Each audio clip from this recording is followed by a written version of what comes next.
Hello, I'm Justin the Canadian Tuxedo. Welcome to the channel. Today we'll be talking about the new album by Joyce Manor entitled 40 Ounces to Fresno.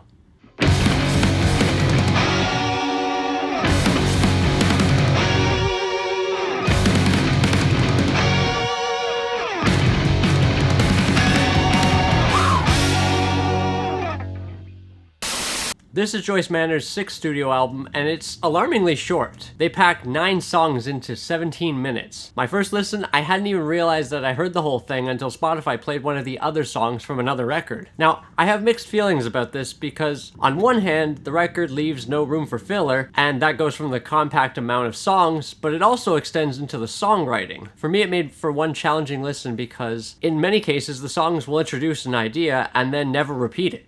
So if you missed it, then, well, you just missed it. The band have always had a great deal of strength in creating short but compelling melodic punk music that leans into power pop. This album seems to take the creativity of their previous albums like Cody and $1 Million to Kill Me, but then layers it on top of the urgency of Never Hungover Again. That being said, I feel like many of these songs feel abrupt and almost unfinished. The production is stellar, and there is a decent amount of sonic variety within the songs, even throwing in a cover. It's an interesting album in this band's discography for sure. So, let's dive into the album.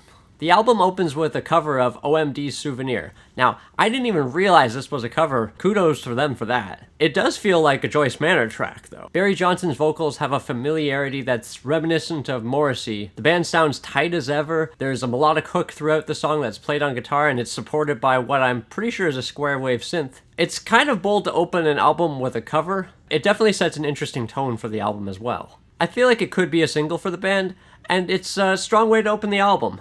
This is followed up by Never Be the Same Again.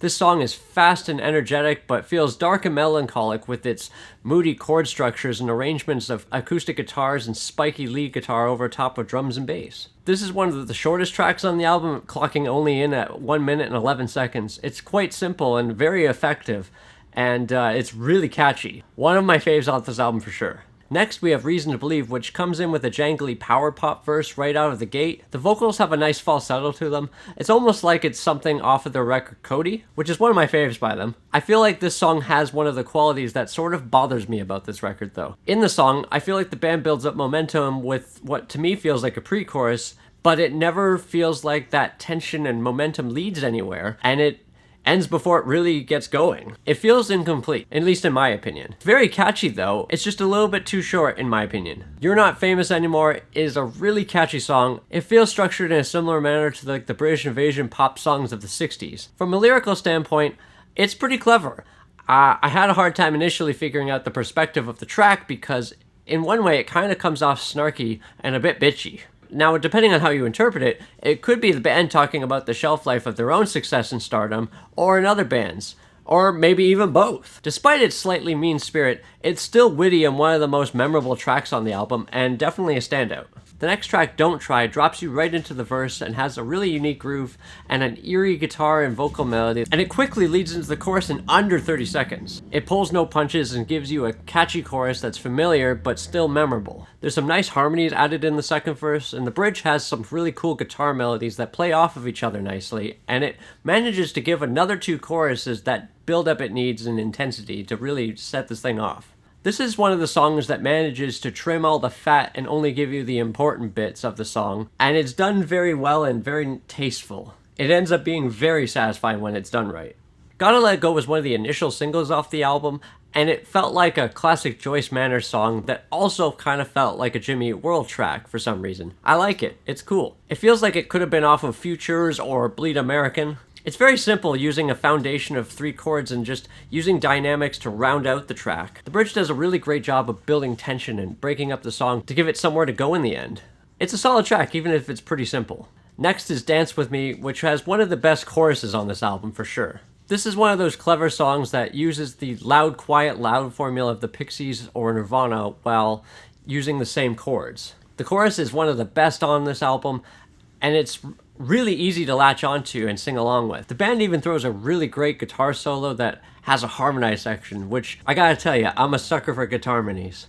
It's light, fun, and catchy as hell. Did You Ever Know opens with the dissonance of strumming on the guitar behind the nut, The song feels a bit like early Weezer. It's interesting that the song moves forward and builds in power, but never repeats any of its sections. There's another little guitar solo in the song that's really cool. But this is another song that I feel I wish was just a little bit longer. You blink and it's over.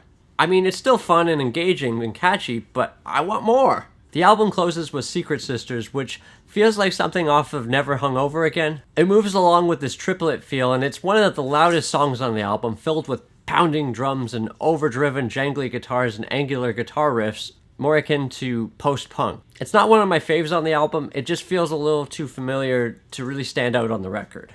Overall, I think it's a solid collection of songs, but I don't think it has the cohesive intent that an album would, especially if you were to compare it to even the last 3 Joyce Manor records. It doesn't feel like a step forward, but not really a step back, because it's not that any of the songs are particularly bad, they're just good. So is the album bad? No. But is the album great? Also no. It kind of feels like a placeholder to give fans new music and for the band to have some momentum moving again. I was really anxiously awaiting this record, but I feel overall it kind of underdelivers in a sense. I mean, it's under 20 minutes. And I'm not saying there needed to be a bunch of songs, because then maybe the album would be packed with filler. But I feel like the songs could use a little bit more time to marinate. I'd compare Joyce Manor records to pizza. Even when it's not great, it's still pretty good. And I'm glad that they're still at it, and I hope that they make another great record soon. I'm going to give the album 3 department store denim jackets out of 5. It's not bad, it's not great, but it gets the job done. Thanks for watching. If you like what you see, like, subscribe, and tell me in the comments what you thought of this record, and what's your favorite Joyce Manor record. Stay weird, my friends, and I'll catch you on the B-side.